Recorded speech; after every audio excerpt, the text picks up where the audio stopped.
Algum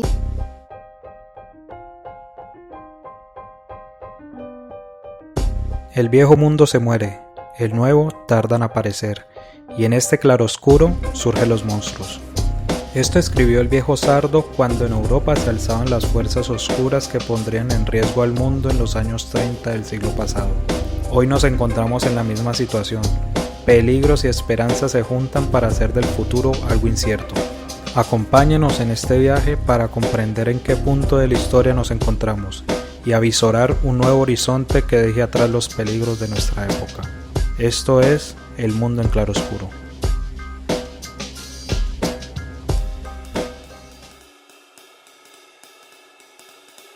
La extrema derecha va en alza a nivel global. España, Brasil, Francia, Chile, entre otros países, ven cómo las fuerzas políticas que hacen parte de este espectro político se convierten en opciones de poder que podrían ganar elecciones a nivel local, regional o inclusive nacional. Vox, Bolsonaro, Le Pen, Donald Trump, entre otros, son quienes lideran la revolución conservadora que proponen estos partidos y movimientos políticos. Al mismo tiempo, este fortalecimiento se da en una época en la que la crisis sanitaria provocada por el COVID-19 y el neoliberalismo se convierten en una mezcla que lleva a extremar las condiciones de desigualdad en diversos países. Así, condiciones precarias de vida y extrema derecha son dos elementos que marcan la vida democrática a nivel global. En la conducción, Angie Ordóñez, en la producción, Sergio Hernández, y hoy hablaremos sobre el fortalecimiento de la extrema derecha en Europa y América Latina.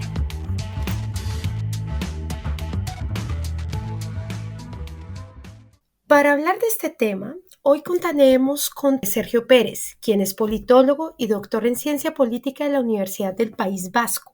Actualmente se desempeña como profesor titular de la Facultad de Derecho de la Universidad de Burgos y viene a publicar un artículo titulado El auge de la extrema derecha en España. Bienvenido, Sergio. Un gusto que estés con nosotros. Un gusto que me hayáis invitado y poder compartir este tiempo de debate con vosotros. Gracias, Sergio. La segunda invitada es Rosa María Márquez, quien es economista y cuenta con un doctorado en la Fundación Getúlio Vargas. De igual manera, realizó un postdoctorado en la misma disciplina en la Université Pierre Mendès en Francia. Hoy en día, Rosa es profesora titular del departamento y el programa de posgraduados en economía de la Universidad Católica de San Pablo, Brasil. Rosa, gracias por estar con nosotros. Eu agradeci a invitação e é gusto estar aqui com vocês. Gracias. En este podcast nos interesa siempre comenzar por ponernos de acuerdo en nociones fundamentales. En este sentido, nos gustaría preguntar desde su perspectiva, ¿cómo podríamos definir a la extrema derecha? Sergio.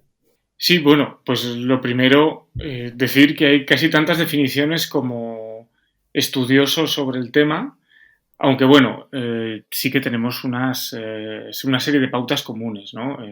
Aunque sí que hay tres ramas como fundamentales, lo que se conoce como Alternative Right o Alt-Right, que es Donald Trump en Estados Unidos, ¿no? En donde son componentes de la extrema derecha y del nacionalismo blanco. La extrema derecha clásica, que se relaciona con los fascismos europeos antiguos, ¿no? Que promueven discursos nacionalistas, patriotas, chauvinistas y conservadores, en donde la identidad nacional es lo más importante. Y luego la definición del politólogo holandés Cas Mudde, que divide, ¿no?, entre lo que es la ultraderecha, la far right, y la extrema derecha o extreme right.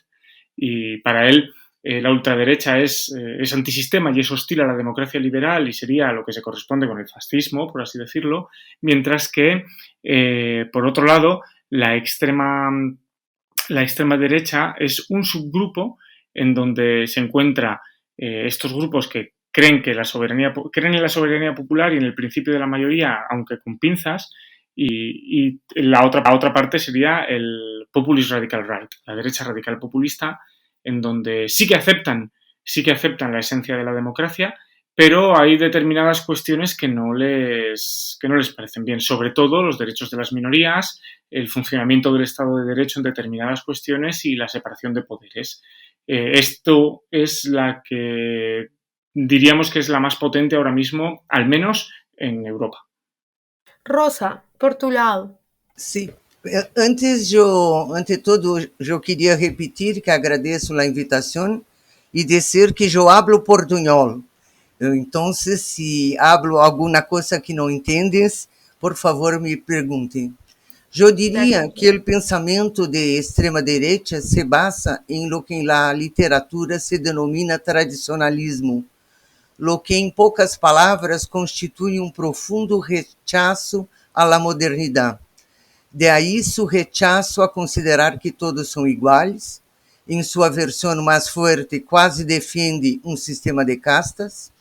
Su rechazo a considerar que a educação é responsabilidade do Estado e não de la família. E a defesa de los valores e la moral associados ao período anterior ao capitalismo globalizado. Em los últimos anos, não por casualidade, hemos visto a expoentes políticos deste pensamento em alguns países associar-se a movimentos contra a identidade de gênero, contra os direitos de las mulheres e incluso em defesa da supremacia branca. É claro que eu hablo a partir do entendimento mais general, pero uma mirada muito forte a Brasil. Entonces, nosotros podemos hablar según las dos concepciones que Rosa y Sergio dieron frente a la derecha, es que tienen diferentes, no es tan definido, ¿no? Entonces se puede utilizar tradicionalismo como lo comentó Rosa desde la mirada de Brasil y Sergio desde el populismo. Entonces ustedes, en ese sentido, ustedes podrían hablar de que hay diferentes categorías, o sea, que se habla solamente de una visión de la extrema derecha o podemos encontrar diferentes categorías según el país y desde las miradas particulares de España y Brasil. Sí, definitivamente. Estoy completamente de acuerdo con lo que ha dicho Rosa.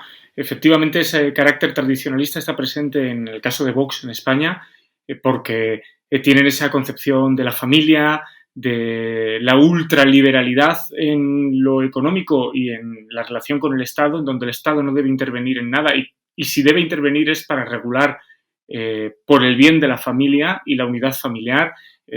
Hablan de la igualdad entre hombres y mujeres como ideología de género. En ese mismo saco introducen a los derechos del colectivo LGTBI+. Entonces, esa parte la comparten, pero sí que es cierto que al menos en Europa combinan ese papel más tradicional con un marcado carácter populista en donde no hay ese rechazo a la modernidad en el sentido de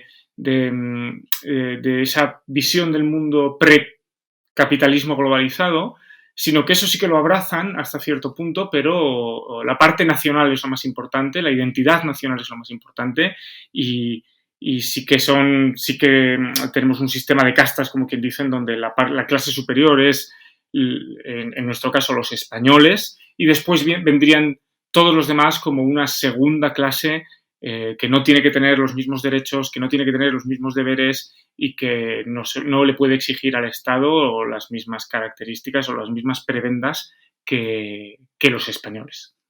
Rosa. Bueno, yo coincido con Sergio Pérez, ¿no? Quando nosotros contestamos tu pergunta, eu penso que há uma diferença de ênfase, pero não há diferença de conteúdo, não sei como se habla em espanhol, de compreensão.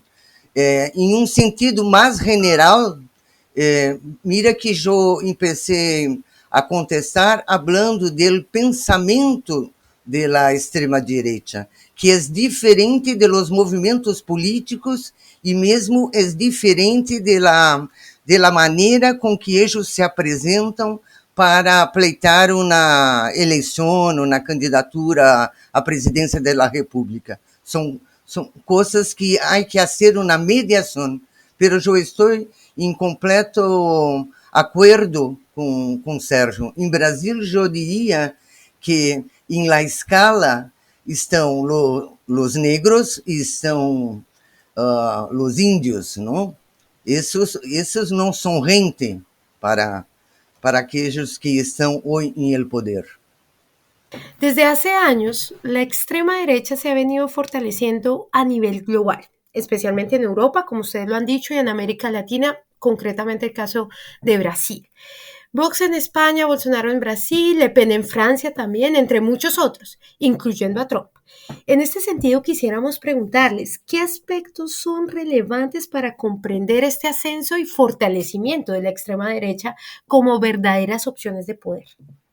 Sí, en el caso de Vox hay una doble vertiente clara en España, que es, por un lado, lo que las teorías hablan de los perdedores de la globalización, que son aquellas personas que el proceso de globalización ha provocado deslocalización de empresas que antes estaban en España y ahora se han ido, en el seno de la Unión Europea, por ejemplo, se han ido a los países del este de Europa o directamente se han ido a países del norte de África y han perdido puestos de trabajo que no eran cualificados y que se han marchado del país. Y en ese sentido les ha costado volver a reinventarse, a reciclarse laboralmente y acceder a nuevos puestos de trabajo y sustentar a la familia. Y por otro lado, otro fenómeno que también se da en el resto de Europa, que es la falta de conexión entre la izquierda clásica y el centroizquierda clásico, que abandona determinadas luchas, sobre todo vinculadas pues, a salarios,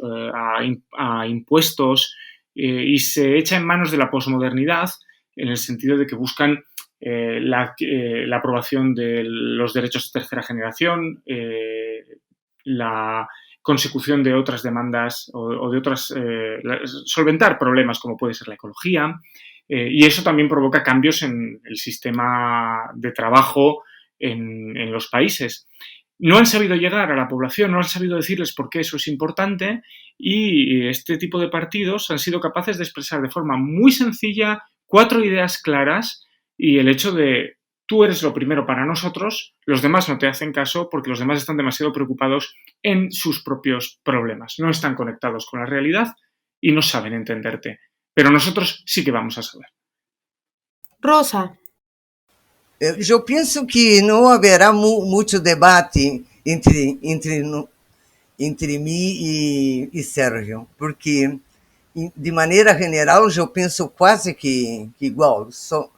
Eu diria que lo atribuo a uma dupla incapacidade. A primeira incapacidade é a do capitalismo, que já não é capaz de generar emprego e ingressos para manter a los trabalhadores, para manter a gente em geral.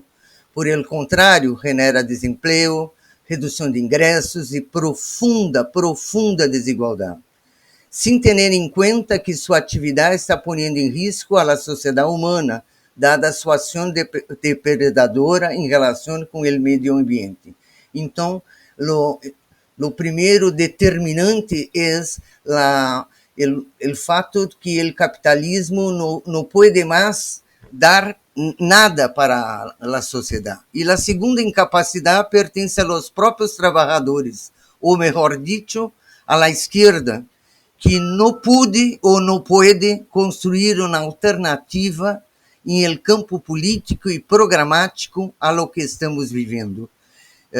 Sérgio falava da Europa, de Espanha, e eu digo que estamos acá em Brasil vivendo, claro, uma situação que todos pensam, todos esperam, e todas as encuestas dizem que será Lula o próximo presidente.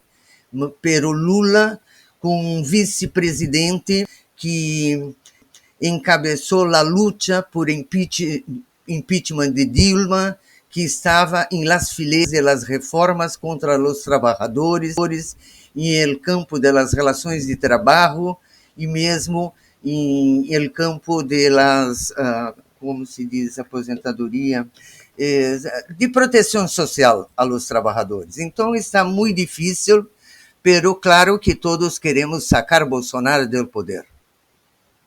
Claramente, y eso, bueno, desde Francia nosotros lo vemos, o lo que yo he visto en Francia, es sobre todo que los discursos anticapitalistas han estado mucho con relación a la extrema derecha. Acá lo tuvimos con Marie Le Pen, con ciertos agricultores, porque el mismo problema de España, mano de empresas que son relocalizadas y que evidentemente producen no solamente pérdida de trabajo, sino también el sube de costos de los productos, ¿no? Entonces, para las personas consumidoras, pues claro que no, porque evidentemente son más baratos, pero sí para las empresas y para la formación de empresarios y de microempresas. Entonces, bueno, en ese sentido nosotros podríamos decir que no solamente es una cuestión de tradicionalismo y también de populismo, sino también que tiene que ver esas reacciones de la sociedad civil frente al capitalismo y evidentemente las desigualdades que se han profundizado con la crisis del COVID-19.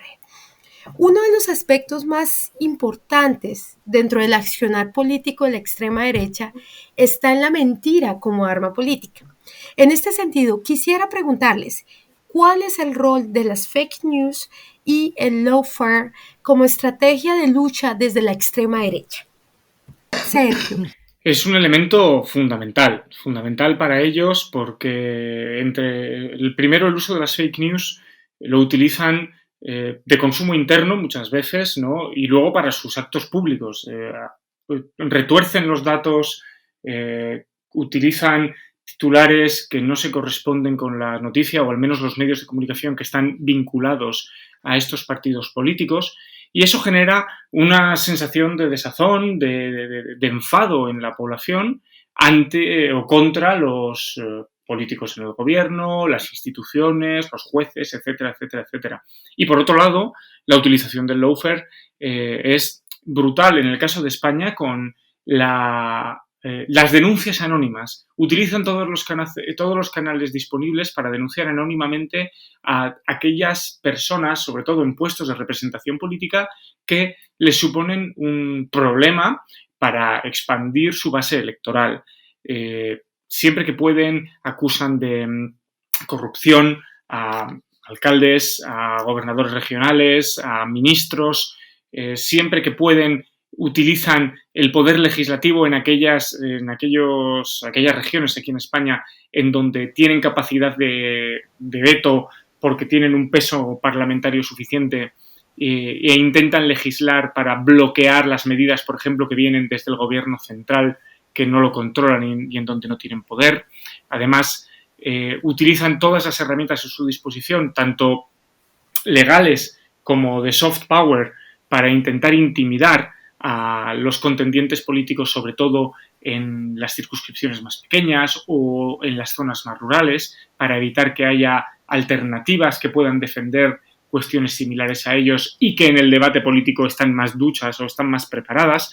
Es una de sus herramientas más claras. Así como en el siglo XX, a principios del siglo XX, la herramienta de la extrema derecha era la amedrentación violenta, ahora utiliza las fake news y el lawfare para tratar de imponer su voluntad. Bueno, Rosa. eu penso que sua influência na sociedade é enorme atualmente. Sua função é reforçar a ideia de que não há verdades, sino relatos. Em português, eu diria narrativas. Não sei se é relato em espanhol.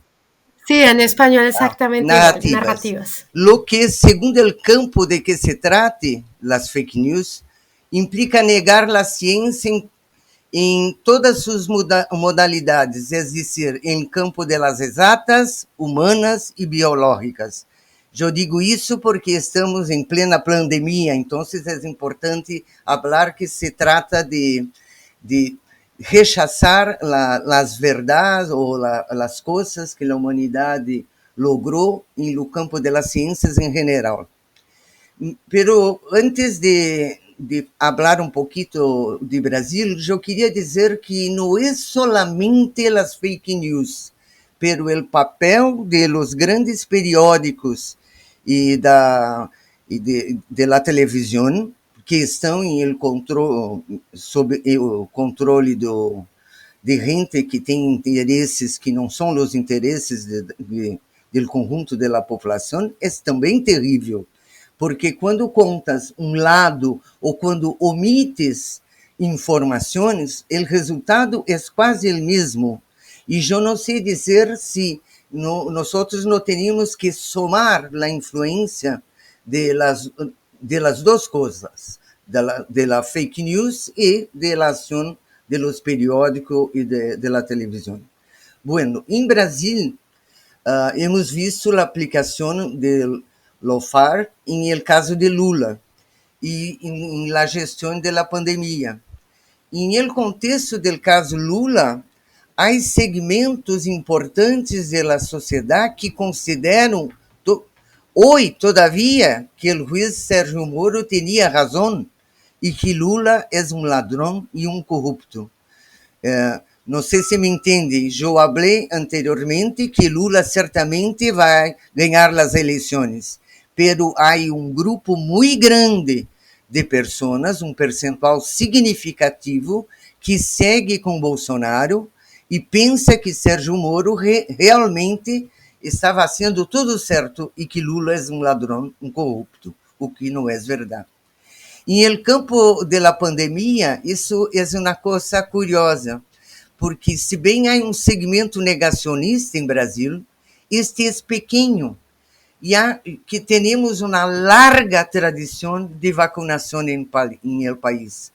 Uma tradição que começou incluso antes do processo de democratização do país, durante o período da ditadura militar. Então, isso é interessante. O negacionismo em Brasil, então, não impediu a vacunação, quando, evidentemente, a vacuna estava disponível, pero impediu que se comprasse vacunas em el tempo certo. Por quê? Porque o presidente da República falava todo o tempo contra a vacuna, dizendo que se tratava simplesmente de uma influência qualquer. Inclusive en Brasil, sé que hubo grupos de WhatsApp, eso lo dieron acá en Arte, una cadena franco-alemana, donde exponían y denunciaban que una de las estrategias de Bolsonaro era decir que Lula era corrupto y además mandar eso en masa, ¿no? Fake news de todo tipo, ¿no? Desde lo político hasta lo personal, y que eso fue denunciado porque parece que habían varios grupos dentro de WhatsApp que eso se utilizó como estrategia durante la pandemia, inclusive un poco más, y ciertos influencers donde estos influenciadores empezaron a decir malas cosas, no solo de Lula, sino también apoyando ideas de extrema derecha, incluyendo de religión, etcétera, en Brasil, ¿no? Creo que hubo un caso de un influencer que se me escapa el nombre en este momento, después lo voy a buscar, y este señor estaba apoyando abiertamente a Bolsonaro y además de eso estaba promoviendo ciertas ideas, como decía Sergio, de la gran familia, ¿no? De la familia nuclear, como lo conocemos, excluyendo todo tipo de minorías. Entonces, mi siguiente pregunta va dirigida hacia la verdad. Hemos visto que la justicia ha sido instrumentalizada para empezar a quitarle la voz y voto a las minorías, evidentemente. Y entonces quisiera preguntarles si nosotros podríamos pensar que defender la verdad es un proyecto político de defensa de la democracia. Eu vou responder muito rapidamente, porque eu penso que a esquerda não sabe como tratar as fake news. Não basta dizer a verdade, não basta. Por quê? Porque se trata de uma guerra de ideias em um campo, em las infovias, que está em WhatsApp, que está no Instagram. Não é isso que cambia a sociedade. É claro que temos que dizer a verdade, é claro que temos que denunciar as fake news, é claro que temos que denunciar e y hacer con que los responsables por la rede saquen la gente que está difundindo las fake news. Pero isso não é suficiente. A única coisa que é suficiente é organizar a gente. Nós temos que estar organizados, e eu não digo, em los sindicatos, em los bairros, em todos os lugares. Em este espaço que é possível realmente contrarrestar as coisas que estão acontecendo. Porque se a gente humilde, acredita em determinadas ideias, é porque os outros não chegaram a eles. E não basta simplesmente colocar mensagem em WhatsApp, ou em Facebook, em Instagram, para contestar. Sergio. Sí, y coincido con Rosa. La organización de la sociedad es fundamental porque la verdad al final se dibuja como que cada grupo político, cada persona tiene su propia verdad. Y si al final tú encuentras información que refuerza lo que tú piensas, te vas a quedar con esa información, ¿no? Que eso es el efecto de la cámara de eco. Tú buscas la información con la que te sientes cómodo. La gente no busca leer noticias que le hacen sentir mal o que le hagan pensar que, no sé, que no vive en una situación que pueda controlar. Lo más importante es, por una parte, que los partidos políticos entiendan que tienen que llegar a toda la sociedad, a toda, no solo a un grupo muy concreto porque son sus votantes o porque son con los que tradicionalmente mejor se entienden, sino llegar a todos. Y llegar a todos en los términos en los que haya que llegar a todos, porque no se habla igual al colectivo universitario que al colectivo de ganaderos o que al colectivo de personas sin hogar. No puedes hablar igual. Y, por lo tanto, la propia sociedad tiene que ser capaz de organizarse para transmitir ese mensaje, el mensaje de verdad, podríamos llamarlo así, pero para ser capaces de desmentir todos esos bulos, todas esas fake news que funcionan en el sistema y que te llegan por todas partes, desde las redes sociales hasta determinados medios de comunicación, pasando por tu propia familia en WhatsApp que comparte información que no ha testado y no sabe si es veraz. Por otro lado, ante el fortalecimiento de la extrema derecha a nivel global, pareciera que se están sentando las bases para que haya algún tipo de relación entre movimientos de extrema derecha de diversos países, como por ejemplo el que se está dando entre Vox y un sector del partido de gobierno en Colombia. En este sentido, ¿creen ustedes que la constitución de redes de extrema derecha a nivel internacional es algo que pueda potenciar la formación de gobiernos autoritarios en un futuro? Rosa, sí, si quieres empezar. Bueno, yo tengo un problema para responder a esta pregunta. Realmente não sei hasta onde podemos dizer que existe a possibilidade de criar uma verdadeira rede internacional de extrema direita. Lo que não quero dizer é que não existem esforços pontuais comuns de algumas forças. Aqui em Cono Sur, tivemos em el passado a experiência de ações conjuntas, pero eram forças repressivas ligadas ao Estado, o que é completamente diferente. Então, como eu tenho uma dúvida em relação à pergunta, eu dejo para Sergio la respuesta. De acuerdo, Sergio. Sí, yo creo que esto es un hecho curioso, ¿no? Que partidos políticos que son ultranacionalistas buscan acuerdos internacionalistas, pero yo creo que no lo hacen en aras de convertirse en una red internacional que pueda fomentar quizás ese tipo de gobiernos autoritarios, sino lo que buscan es legitimarse. Lo que buscan es que si ellos llegan al poder en algún momento, vayan a tener el aplauso externo o el reconocimiento externo de otros partidos políticos o de otras formaciones que puedan o no estar en posiciones de poder en otros países, ¿no? Pues en el caso que indicabais en Colombia con Vox, de ambas maneras, ¿no? Tanto desde España hacia Colombia como desde Colombia hacia España. En el caso de Europa lo vemos muy claro. Son capaces de organizarse para determinadas cuestiones, pero luego en el Parlamento Europeo son incapaces de ponerse de acuerdo, de formar un grupo parlamentario propio y de poder impulsar su agenda política, porque en el fondo son completamente opuestos los unos a los otros porque cada uno piensa que es mejor que el otro y no se puede poner de acuerdo. Después, hablar de la posibilidad de que esto podría potenciar gobiernos autoritarios, pues bueno, yo creo que en los países en donde el Estado de Derecho está consolidado y tiene tradición y es fuerte, es más complicado que se dé un gobierno autoritario. En el caso de Europa parece complejo porque, bueno, pues tenemos la figura de la Unión Europea con capacidad sancionadora y para intentar volver a meter en vereda a los gobiernos. Lo hemos visto con el caso de Polonia, en donde un gobierno de este corte, ya de muchos años en el poder, ha ido haciendo reformas y lo único que le ha supuesto es que cada reforma que hacía en su país, ese lawfare del que hablábamos antes, para intentar eliminar la separación de poderes al máximo, venía sancionado y con un recorte en fondos, en presupuesto, en ayudas de la Unión Europea, y eso suponía o supone que la población más afectada, que en este caso sería la agrícola, porque deja de recibir ayudas de la Unión Europea, acaba girando su voto hacia las opciones tradicionales conservadoras que había, y veremos lo que pasa en las próximas elecciones en Polonia.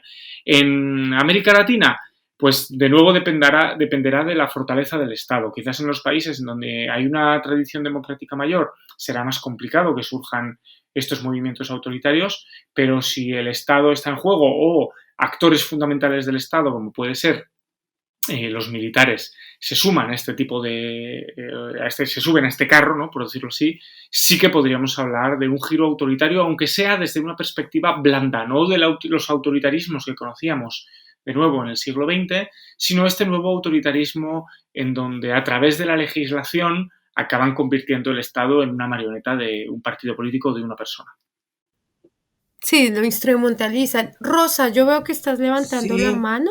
pois eu queria então, em cima de que falou Sérgio, que não se trata realmente de uma rede internacional de extrema-direita. Isso é muito difícil porque eles não são internacionalistas.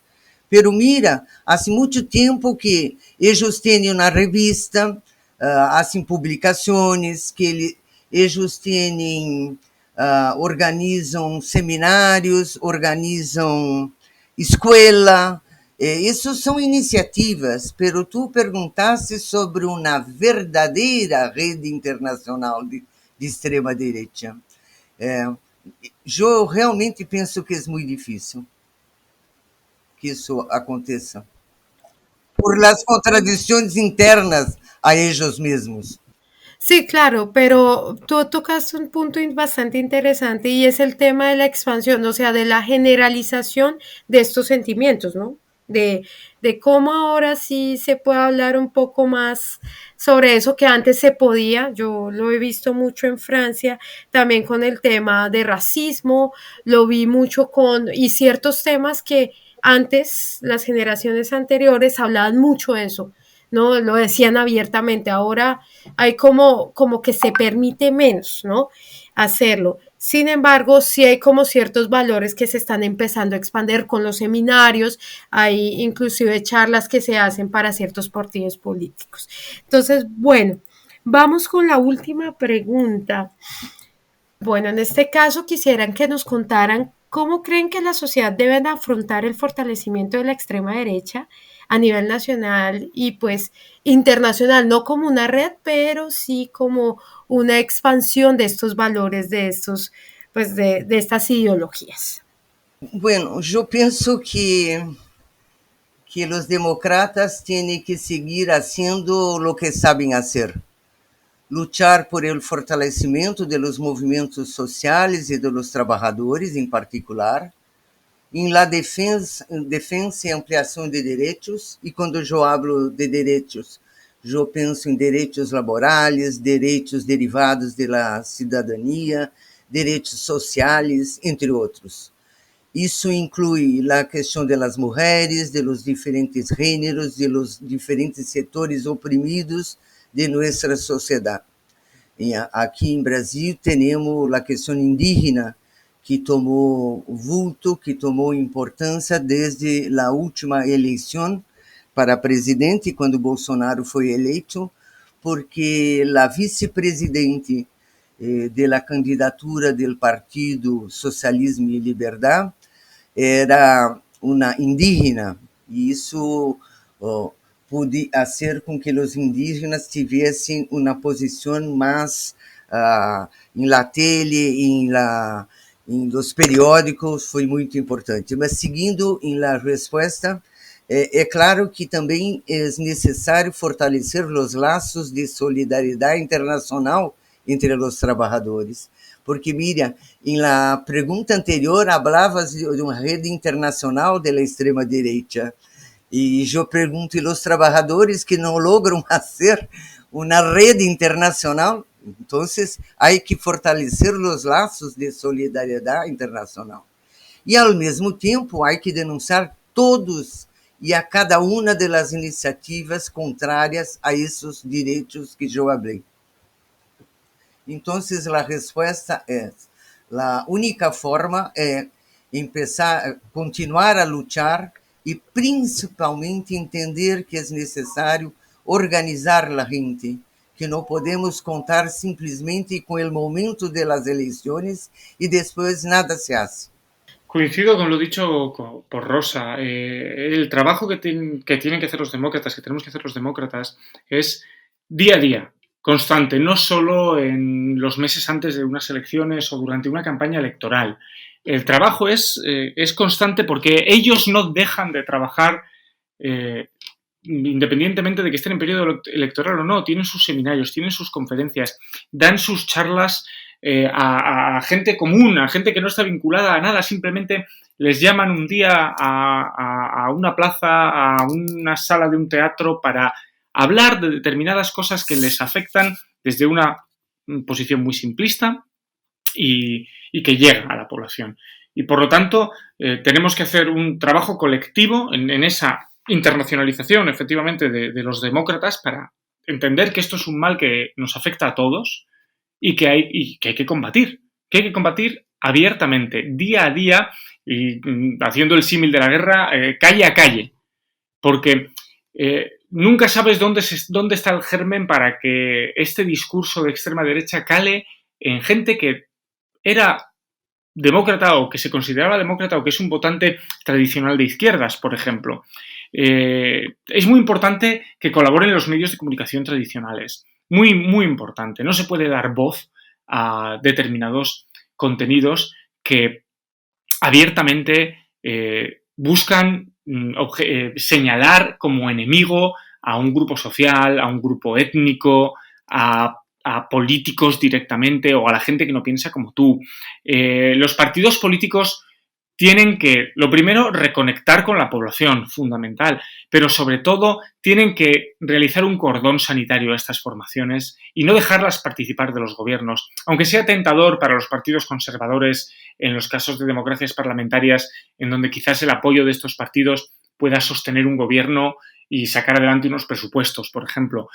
No se debe de permitir que este tipo de formaciones lleguen a tocar poder o lleguen a tener capacidad para gestionar o hacer cambios legislativos que acaben provocando la laminación del Estado de Derecho o de las democracias liberales. Hay que volver a escuchar a la gente y la gente tiene que organizarse para hacerse escuchar, pero para hacerse escuchar dentro de los canales que nos han dado, en el caso de Europa, estabilidad, paz y desarrollo en los últimos 60 años. No podemos volver a los años 30, a los años 20, que a Europa solo le trajeron destrucción, guerra y pobreza. Sí, en eso totalmente de acuerdo. Inclusive nosotros acá hemos visto el tema de la migración. La migración ha sido uno de los pilares de la política de extrema derecha de Marine Le Pen, pero hace poco salieron varios resultados donde se mostraba que la migración ha traído riqueza a Francia. Entonces, como que hay ciertos discursos que no son, bueno, que provienen del fake news y también del otro fenómeno de lawfare.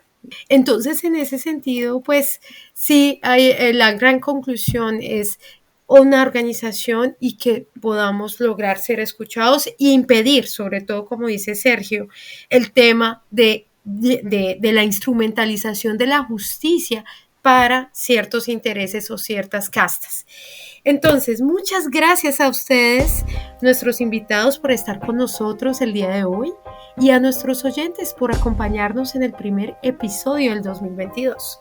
Les habló Angie Ordóñez, este es el mundo de Claroscuro y los esperamos el próximo viernes. No olviden suscribirse a nuestros canales de Spotify y YouTube, además de seguirnos en nuestra cuenta de Twitter @mclaroscuro. Hasta la próxima. Muchas gracias.